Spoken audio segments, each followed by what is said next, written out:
Assalamualaikum warahmatullahi wabarakatuh. Halo, Assalamualaikum. Assalamualaikum warahmatullahi wabarakatuh. Assalamualaikum warahmatullahi wabarakatuh. Assalamualaikum warahmatullahi wabarakatuh. Assalamualaikum warahmatullahi wabarakatuh. Assalamualaikum warahmatullahi wabarakatuh. Kenalin, aku Eka Indarti dari kelompok Perkison jurusan Kimia Prodi Pendidikan Kimia. Perkenalkan, nama saya Fitriani Sautami Jauhari dari Fakultas Matematika dan Ilmu Pengetahuan Alam Prodi Kimia Universitas Negeri Semarang. Perkenalkan, nama saya Angelino Vitasari dari Fakultas FMIPA dan dari jurusan Kimia. Perkenalkan, nama saya Aulia Mufariha dari Prodi Pendidikan Kimia, jurusan Kimia, Fakultas Matematika dan Ilmu Pengetahuan Alam, Universitas Negeri Semarang. Halo, saya Laila Mukaromah dari Prodi Kimia, Fakultas Matematika dan Ilmu Pengetahuan Alam.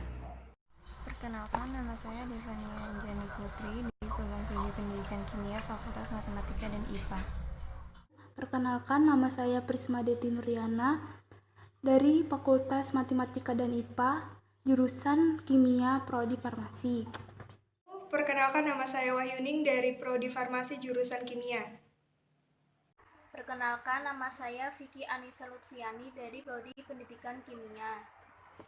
Perkenalkan, nama saya Teguh Budianto dari kelompok 9 INSEP Perkison. Perkenalkan, nama saya Rizka Nur Apriliana dari Prodi Pendidikan Kimia, Fakultas Matematika dan Ilmu Pengetahuan Alam, kelompok 9 Perkison. Perkenalkan, nama saya Andrena Rizky Purnama Dewi dari Prodi Pendidikan Kimia. Nah, hari ini aku kebagian buat ngejelasin ke kalian tentang sleeping bag dan juga headlamp. Dua alat ini tuh cukup penting banget kalau kita itu mau ngedaki atau mau muncak ya. Yang pertama sleeping bag. Nah, sleeping bag itu sangat diperlukan karena kan kalau kita mau daki gunung rentan banget terkena hipotermia karena suhunya itu pasti kan kadang-kadang nggak sesuai tuh sama diri kita. Kemudian tips memilih sleeping bag yang baik adalah yang pertama cari yang sesuai dengan kegiatannya kita, terus juga cari yang besarnya atau ukurannya itu sesuai dengan tubuhnya kita, terus juga cari yang ada penutup kepalanya karena kalau ada penutup kepalanya itu akan lebih menghangatkan area telinganya kita gini sehingga tubuh bisa lebih hangat. Kemudian juga cari yang resletingnya masih bagus karena kalau resletingnya nggak bagus itu akan memperkeruh keadaan, akan membuat kita bad mood gitu loh teman-teman. Yang kedua adalah headlamp. Headlamp itu nggak kalah penting karena kan itu bisa nentuin arah ya. Kalau di kegelapan, kalau nggak ada cahaya kita mau bisa lihat jalan dari mana, kan gitu toh. Nah, headlamp ini ada kadang yang populer ya. Yang populer itu ada dua jenis, ada dua varian lah istilahnya. Ada yang cahayanya itu putih, ada juga yang cahaya kuning. Nah, dua ini tuh punya kriteria yang beda-beda. Kalau yang putih itu biasanya lebih terang, tapi cenderung baterainya tuh lebih cepat habis. Tapi kalau yang kuning, cahaya kuning itu lebih redup, cuman daya baterainya itu lebih lama. Ini memungkinkan banget kalau misalnya memuncak di tempat yang tidak memungkinkan untuk mengganti baterai, masa baterai, jadinya bisa deh pakai yang kuning itu. Jadi gitu teman-teman. Saya akan menjelaskan alat-alat outdoor, nesting, dan gaiter.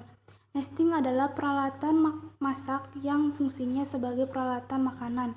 Bahannya terbuat dari campuran aluminium. Sedangkan gaiter adalah pelindung sepatu dan kaki yang digunakan ketika di lapangan atau di outdoor, berfungsi untuk menjaga sepatu dari masuknya kerikil, batu, debu, maupun lumpur.